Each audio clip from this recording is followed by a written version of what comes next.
নমস্কাৰ, আশা কৰিছোঁ আপোনালোক ভালে আছে। বিহু বা যিকোনো ধৰণৰ উৎসৱ আহিলে আচলতে এটা উপহাৰ পায়, নহয় জানো? বিশেষকৈ ৰঙালী বিহুৰ যদি কথা ক'বলৈ যোৱা হ'ব, এখন বিহুৱান বা বস্ত্ৰ উপহাৰ হিচাপে আপোনালোকে হয়তো আপোনালোকৰ প্ৰিয়জনক দিয়ে। কিন্তু উল্লেখনীয় কথাটো হ'ল, এই ৰঙালীৰ বতৰত মই এটা বিশেষ উপহাৰ পাইছোঁ, এই গছপুলিটো উপহাৰ পাইছোঁ। আৰু এই গছপুলিটো মোক দিছে মোৰ এজন পূজনীয় খুৰাই। আৰু আজি মই আচলতে মোৰ ঘৰলৈ আহিবলৈ লোৱাৰ সময়তে তেখেতে মোক লগ ধৰি এই গছপুলিটো মোক উপহাৰ হিচাপে প্ৰদান কৰিছে।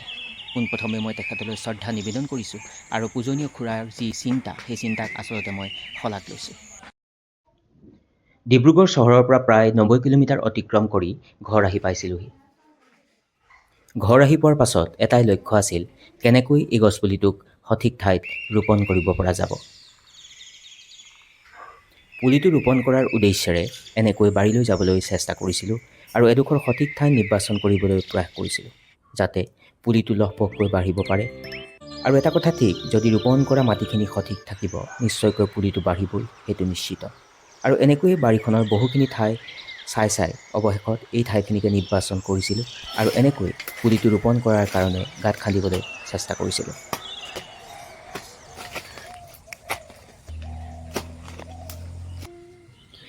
গাঁত খন্দাৰ কাম শেষ হোৱাৰ পাছত অকণমান মাটিখিনি আপোনালোকক দেখাব চেষ্টা কৰিছোঁ। এনেকৈ খুব উৰ্বৰ আছিল এই মাটিখিনিত।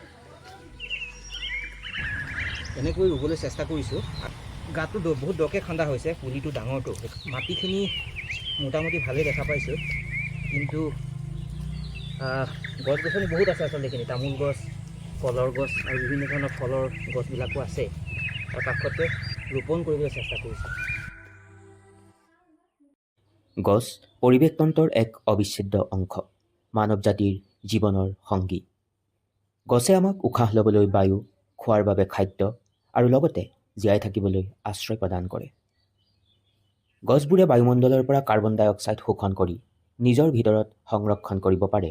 আৰু আপোনালোকে হয়তো শুনিছে, এয়াই হ'ল কাৰ্বন পৃথকীকৰণ প্ৰক্ৰিয়া।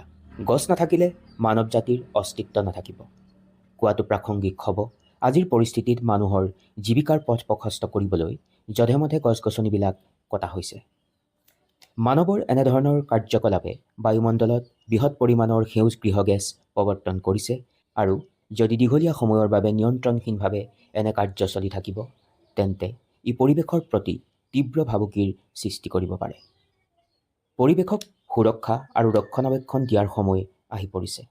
যিমান বেছি বৃক্ষৰোপণ কৰা হ'ব, এই কাৰ্যই স্বাভাৱিকতে পৰিৱেশৰ ভাৰসাম্য ৰক্ষা কৰিব আৰু ভৱিষ্যত প্ৰজন্মও সুৰক্ষিত হ'ব।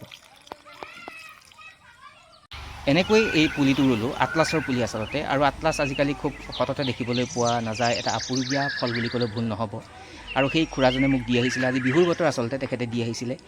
আৰু প্ৰায় সুদীৰ্ঘ 90 কিলোমিটাৰ আমিও যাত্ৰা কৰিলোঁ। আৰু ঠিক তেনেকৈ এই গছজোপাও আমাৰ লগতে আহিলে আৰু আমাৰ বাৰীতে আহি এনেকৈ মই ৰোপণ কৰিবলৈ চেষ্টা কৰিলোঁ। আৰু এটাই আচলতে আশা থাকিব, যাতে এই গছজোপা শ্ৰীবৃদ্ধি হওক আৰু ইয়াৰ পৰা আমি ফল পাওঁ বা খাবলৈ সক্ষম হ'ম। আৰু আচল কথাটো হ'ল, প্ৰতিজন মানুহে এনেকৈ বৃক্ষৰোপণ কৰাৰ খুবেই প্ৰয়োজন আহি পৰিছে, কাৰণ ইক'ছিষ্টেম একেবাৰে ডেমেজ হৈ পৰিছে। আচলতে পৰিৱেশ তন্ত্ৰৰ ভাৰসাম্য নোহোৱা হৈ পৰিছে। আৰু সেইকাৰণে এনেকুৱা যিকোনো ধৰণৰ ফল মূলেই হওক বা ডাঙৰ ডাঙৰ বৃক্ষবিলাক ৰোপণ কৰাৰ খুবেই প্ৰয়োজন আছে। তেতিয়াহে অনাগত দিনত আমাৰ যি ইক'ছিষ্টেম বা যি আমাৰ বায়'ডাইভাৰ্চিটি, আচলতে জৈৱ বৈচিত্ৰ্য, সেই বৈচিত্ৰ্য সংৰক্ষণ হ'ব।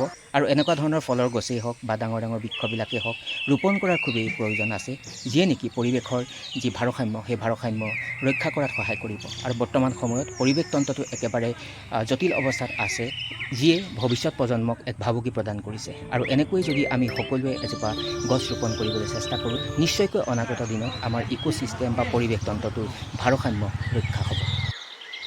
আজি বহাগ মাহৰ 1 তাৰিখ আৰু আজিৰ তাৰিখতে মই এই ফল পুলিটো ৰোপণ কৰিছোঁ।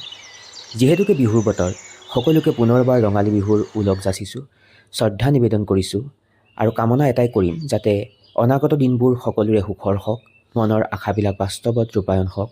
লগতে অনাগত দিনৰ প্ৰতিটো ক্ষণতে যাতে আপোনালোকে সফলতাৰ মুখ দেখা পায়, আপোনালোকৰ লগতে আপোনালোকৰ পৰিয়াললৈ সুখ শান্তি আৰু সমৃদ্ধি বাৰ্তা লৈ আহক, তাৰ কামনাৰে সামৰিছোঁ। ধন্যবাদ।